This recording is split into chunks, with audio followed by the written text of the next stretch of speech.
Pemirsa, sehari menjelang putusan Mahkamah Konstitusi tentang hasil gugatan Pilpres 2024, 8 hakim MK masih menggelar rapat permusyawaratan hakim demi menghasilkan putusan yang adil dan sesuai dengan konstitusi.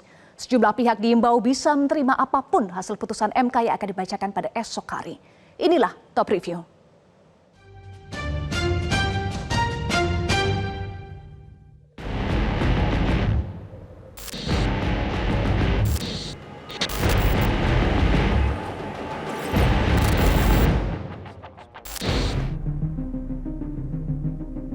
Gugatan sengketa Pilpres 2024 di Mahkamah Konstitusi memasuki babak akhir, yakni putusan dari 8 hakim konstitusi yang diagendakan akan dibacakan pada Senin besok.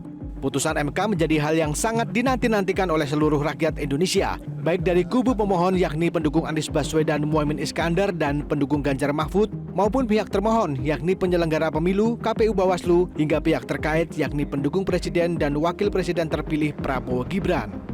Wajar jika hakim MK harus bekerja ekstra keras agar putusan yang dihasilkan bisa benar-benar adil dan sesuai dengan kaidah hukum yang berlaku.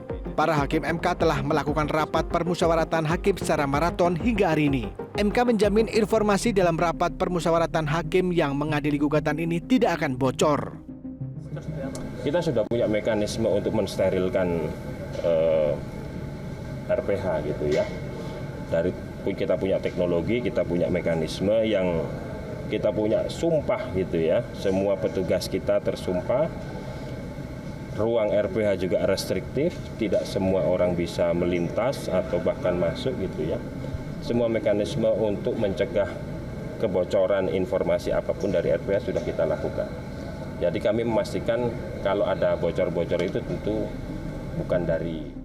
Tim pasangan Anies Baswedan Muhaimin Iskandar meyakini pihaknya akan menerima dan menghormati apapun putusan Mahkamah Konstitusi. Bagi tim Amin, putusan sengketa hasil pemilu ini merupakan peristiwa besar yang bersejarah. Kan kita tahu bahwa MK ini proses yang namanya final dan mengikat. Jadi sebagai proses hukum yang harus dilalui, harus dihormati hasil. Jadi saya memandang bahwa keputusan apapun itulah hasil proses hukum dari pemilu ini. Umpamanya ada ketidakpuasan, ada siapapun yang diputuskan nanti. Sementara Ketua Tim Hukum pasangan Ganjar Mahfud, Todung Mulya Lubis menyatakan pihaknya tidak mau berspekulasi terkait hasil putusan gugatan sengketa hasil pemilihan presiden di Mahkamah Konstitusi. Todung menyebut putusan MK bersifat final dan mengikat sehingga harus diterima oleh semua pihak. Suasana kebatinan di MK dan di luar MK yang saya kira akan punya pengaruh terhadap apapun putusan yang diambil oleh Majelis Hakim Mahkamah Konstitusi yang mulia. Nah, karena putusan MK ini bersifat final dan mengikat, ya apapun yang diputuskan MK kita akan tunduk pada putusan MK. Ya. Nah, kita lihat saja mekanismenya seperti apa, ya. Karena ini mungkin ya MK melihat ya dampak politik dari putusan ini ya, di dalam tubuh masyarakat. Hal sama juga diakui oleh pihak terkait yakni kubu Prabowo Gibran yang juga siap menerima apapun putusan MK. Namun kuasa hukum Prabowo Gibran meragukan MK bakal mengabulkan permohonan kubu Anies dan Ganjar. Sebab para pemohon justru mendalilkan kecurangan pemilu yang jelas-jelas bukan menjadi wewenang MK untuk mengadili. Hukum acaranya sudah tegas menyatakan dan tidak boleh dilanggar. Yang dipersoalkan itu harus mengenai berapa suara yang Anda peroleh. Tetapi sekarang yang dipersoalkan ternyata adalah ada kecurangan-kecurangan yang menurut kami sebenarnya tidak merupakan ranah MK. Ya, dan kebetulan pula tidak ada bukti-bukti tentang kecurangan itu. Sementara itu, Komisi Pemilihan Umum memastikan akan mengikuti apapun putusan MK mengenai sengketa Pilpres 2024. KPU menilai putusan MK bersifat erga omnes yang wajib untuk dilaksanakan.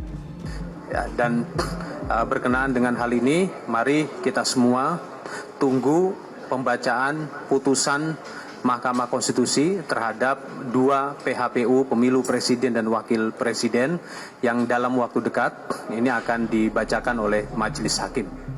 Banyak pihak yang berharap Mahkamah Konstitusi bisa benar-benar memutus perkara dengan bijak dan adil. Bahkan dalam memutuskan perkara, para hakim MK dihimbau untuk bisa menyelamatkan demokrasi Indonesia ke depan. Dalam pasal 5 ayat 1 Undang-Undang Nomor 48 Tahun 2009 itu disebutkan ya tentang kekuasaan kehakiman bahwa hakim konstitusi wajib mendalami, memperhatikan nilai-nilai keadilan dan rasa keadilan yang hidup di dalam masyarakat. Nah, saya memproyeksi ya ada harapan atau peluang diputuskannya perselisihan besok kejutan dari Mahkamah Konstitusi. Tapi memang kejutannya tidak terlalu ekstrim seperti yang diharapkan oleh pasangan calon nomor 1 ataupun nomor 3 berupa pembatalan atau diskualifikasi pasangan calon nomor 2 atau diskualifikasi Gibran Rakabuming Raka ya. Maksimal sekali kejutan yang akan diberikan oleh Mahkamah Konstitusi adalah perintah pemungutan suara ulang di sejumlah wilayah atau daerah. Artinya putusan besok sangat mungkin atau punya kemungkinan belum berupa putusan akhir. Harapan besar kini disematkan di pundak 8 hakim konstitusi yang menangani perkara sengketa hasil pemilihan presiden 2024. Para pemohon berharap apapun putusan MK, baik mengabulkan atau menolak, putusan MK itu benar-benar dilandasi konstitusi. Indikator Politik Indonesia merilis hasil survei persepsi publik terhadap putusan MK, yakni terkait sengketa Pilpres 2024. Sebanyak 71,8% publik mengaku percaya dengan putusan Mahkamah Konstitusi, sementara hanya 21,2% publik yang tidak percaya dengan putusan MK. Indikator Politik juga merilis sikap publik terhadap beberapa tuntutan yang dimohonkan, yakni seperti pembatalan penetapan pasangan Prabowo Gibran Rakabuming Raka sebagai peserta Pilpres 2024. Sebanyak 63,4% menyatakan tidak setuju. Bahkan terkait dengan tuntutan dilakukannya pemungutan suara ulang tanpa pasangan Prabowo Gibran, mayoritas responden atau sebanyak 68,6% tidak setuju. Tidak hanya itu, bahkan mayoritas publik masih mempercayai keputusan KPU atas hasil Pilpres 2024, yakni pasangan Prabowo Gibran sebagai pemenang. Tim Liputan, Metro TV.